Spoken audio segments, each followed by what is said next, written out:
Hello दोस्तों, नमस्कार। मेरा नाम है आलोक त्रिपाठी और अपने यूट्यूब चैनल पर आपका बहुत बहुत स्वागत करता हूं। दोस्तों, सरकार की नीतियों का जो सबसे बेहतर और तार्किक तरीके से विश्लेषण होता है वो गांव का कोई व्यक्ति कर सकता है। ये समझ में आता है कि सरकार की योजनाएं, नीतियां किस तरह से गांव के स्तर पर लागू हो रही हैं और गांव का एक व्यक्ति ही बता सकता है कि सरकार किस स्तर पर सफल है या असफल है। तो आइए शुरू करते हैं। आपका नाम क्या है और आप क्या करते हैं? सर, मेरा नाम राजमणि तिवारी है और मैं घर पे रहते अपना खेती बाड़ी का काम यही करता हूँ। अच्छा, इस समय जो प्रेजेंट गवर्नमेंट है, नरेंद्र मोदी गवर्नमेंट, उसके बारे में आप क्या कहना चाहते हैं? क्या आप उसके काम से संतुष्ट हैं? नरेंद्र मोदी के काम से संतुष्ट तो हूँ था। वैसा है कि सरकार की नीति जो है ये अपने काफ़ी हद तक काफ़ी ठीक है, क्योंकि इसमें जो निम्न तरीके के लोग थे, जैसे कि उनका जीवन ग्रामीण जीवन में रहना, वो लोग इतने वो थे, असुरक्षित थे। इसके लिए तो सरकार ने बहुत बेहतर काम किया कि जो चोर चांडाल थे, जो ऐसे तरीके पे, इन पे तो पूरी तरीके से सरकार ने अंकुश लगा रखा है। वो नीति उसकी बहुत अच्छी है। तो ये सारी जानकारियाँ जो आप बता रहे हैं सरकार के स्तर पर, ये आपको कहाँ से मिलती हैं जानकारी? ये हमको सर जानकारियाँ मिलती हैं, हम पेपर देखते हैं, अखबार पढ़ते हैं या रेडियो पर समाचार सुनते हैं, टीवी चैनल पर उसको देखते हैं, समाचार सुनते हैं। वैसे भी देखने में हमको भी एहसास होता है कि जो पहले बीच में पैसा खा लिया जाता था और अब डायरेक्ट किसान के खाते में जाने लगा, ट्रांसफ़र करने लगी सरकार, तो उसमें बीच में जो खाने वाले थे बिचौलिए, उनको तो कोई नहीं। मतलब नरेंद्र मोदी गवर्नमेंट से आप पूरी तरह संतुष्ट हैं? संतुष्ट रहने का मतलब देखिए, सरकार ये समय की बात होती है, हर तरह हमेशा एक जैसा नहीं रहता। इससे पहले कांग्रेस की सरकार थी, वो नरेंद्र मोदी तो ये कहते हैं कि इस सरकार ने, कांग्रेस सरकार ने 70 साल में देश में कुछ किया ही नहीं, केवल देश को लूटा ही। इस पे आप क्या कहते हैं? ऐसी बात देखिए, वो लूटने का काम तो सर ऐसा है कि लूटने का काम जो कहा जाता है उसको लूटा तो नहीं। सरकार ने काफ़ी हद तक विकास का काम किया था, कांग्रेस ने भी, क्योंकि जब हमारा देश स्वतंत्र हुआ, स्वतंत्रता प्राप्त हुई, तो अंग्रेज जाते जाते कोई चीज़ भारत में छोड़ नहीं गए थे। जितना उनसे ले जाते बना उतना चीज़ वे उठा के ले गए, धन से लेकर के संपदा तक हमारी जो पाए हुए उसको छोड़ा नहीं। तो जाते जाते एकदम वास्तविक रूप से एकदम देश को खोखला बना के रख दिए थे। तो उस समय जब उन्होंने यहाँ से जाने में अपने देश को चले गए, हमारे देश को छोड़ दिया, तो उसको एकदम पूरी तरीके से, जैसे किसी आदमी को भी पता है बिजली का शॉट लग जाए, पकड़ ले, तो आदमी को जब एकदम निर्जीव बना के छोड़ देती है तो छोड़ देती है। तो वैसे ही वो अंग्रेज़ों ने हमारे देश को वैसे बना के छोड़ दिया था। तो इसमें तो जब वो लोग गए तो उस समय कांग्रेस की सत्ता की बागडोर भारतीय गवर्नमेंट ने, कांग्रेस ने ही संभाली।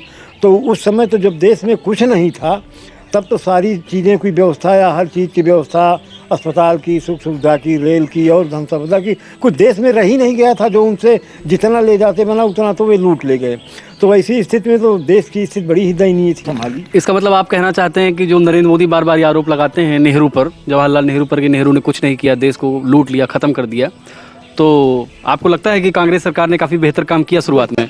बेहतर काम तो साहब इसलिए किया ही क्योंकि जब हमारे पास कोई चीज़ था ही नहीं, रह ही नहीं गया, तो हम अपने यहाँ की जनता को खाने की व्यवस्था करना, उसके उपचार के लिए व्यवस्था करना, वो तो सरकार का ही उस समय कर्तव्य था। और सरकार ने जैसा भी हो सका, किसी भी परिस्थिति में, लेकिन उसके लिए उसने बंदोबस्त किया, कहीं से विदेश से कर्जा लिया या अपने यहाँ के कैसे उसकी पूर्ति की। इसको तो भाई अब इतना तो हम लोग नहीं कह सकते, लेकिन किया जो था, जो सुख सुविधा किया, अस्पताल किया आदमियों की, वो सब दवाइयों की तमाम, और तरह तरह के जो स्कूल कॉलेज की व्यवस्था किया, रेलवे का विकास किया, ये सब तो सरकार ने ही किया। इस सामान्य आदमी की तो बात है नहीं।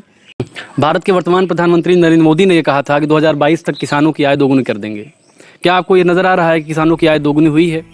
क्या खेती किसानी में आप लोग बेहतर कर रहे हैं, अच्छा कर रहे हैं? क्या वाकई में आपके यहाँ जो गेहूँ, चावल या दालें होती थी उसकी पैदावार दोगुनी हुई है, आपकी आय दोगुनी हुई है?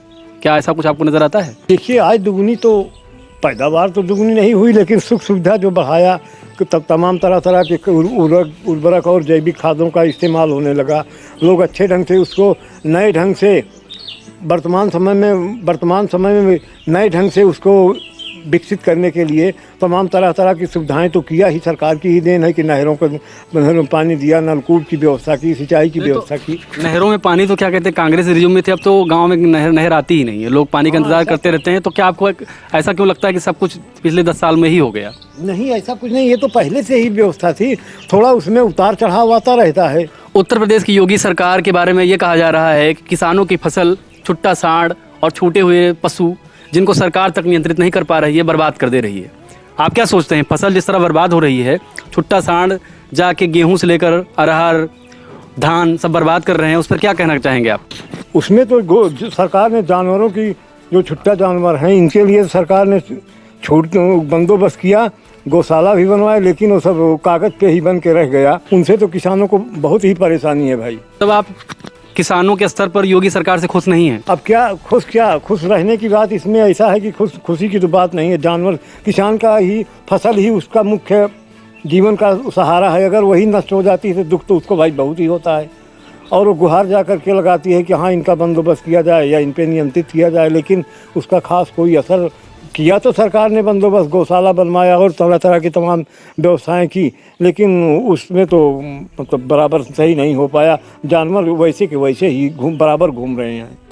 मोदी सरकार के बारे में कहा जा रहा है कि ये सरकार सांप्रदायिक विभाजन यानी हिंदू मुस्लिम मतभेद बढ़ा रही है, सामाजिक रूप से विभाजन बढ़ा रही है। इस पर आप क्या कहना चाहेंगे? नहीं, आप निसंकोच बोलिए, सच के साथ रहिए, आपको कोई खतरा नहीं है। नहीं, सरकार ऐसा तो बात, उसने हिंदू मुस्लिम की तो बात तो नहीं है, लेकिन ये है कि उसने देश के लिए अपने अब कैसा किया, लेकिन सरकार ने हर तरह से मोड़ करके, और आदमियों को तो सबको भाई उसने क्या कैसे किया, लेकिन हर पार्टी का देख लो कि सबको उसने अपने मुट्ठी में एक कर लिया। अब दोस्तों आप देख रहे हैं कि ये कहना कुछ चाहते हैं, और चूंकि सरकार का भय इस तरह है कि आम आदमी अपनी बात नहीं रख सकता है, और आप देख रहे हैं कि कुर्सी से उठ भी गए हैं। मतलब आप ये अंदाज़ा लगा सकते हैं कि सरकार का भय एक आम आदमी के मन में किस तरह व्याप्त है, और ये बहुत खेदजनक है, दुखद भी है, और भारत की एक बहुत बुरी तस्वीर प्रदर्शित करता है। बैठ जाइए। मैं मोदी सरकार से अपील करूंगा कि एक आम आदमी को भय में मत डालिए।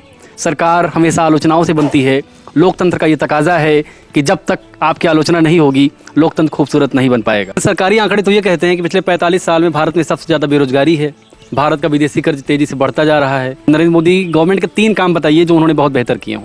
3 काम। देखिए, नरेंद्र मोदी ने बेहतर काम तो ये किया कि सबसे पहला थे कि जो ग्रामीण जनता असुरक्षित थी, ये तमाम गुंडों का आतंक था, इसको तो सरकार ने ही कंट्रोल किया।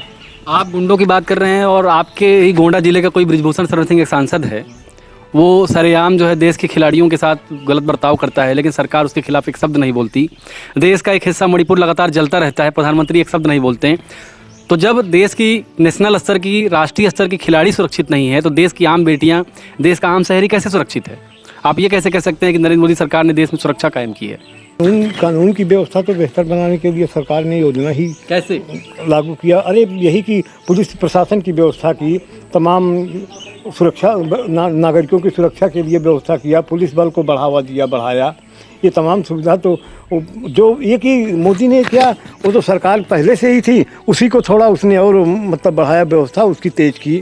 तो आपने देखा कि ये हमारा एक सामान्य सा छोटी सी बातचीत थी जो मोदी सरकार पर केंद्रित थी, और इस बातचीत में आंकड़ों के अलावा सब कुछ बात हुई, अब्स्ट्रैक्ट बातें हुई, कुछ क्लियर बात नहीं हो पाई है क्योंकि आंकड़े आम आदमी की पहुंच में नहीं हैं। आम आदमी की पहुंच में केवल गोदी मीडिया के चैनल्स हैं, और चैनल किस तरह से एक सामान्य इंसान को गुमराह कर रहे हैं वो आप देख सकते हैं। फिर मिलेंगे किसी अन्य वीडियो पर, तब तक के लिए नमस्कार।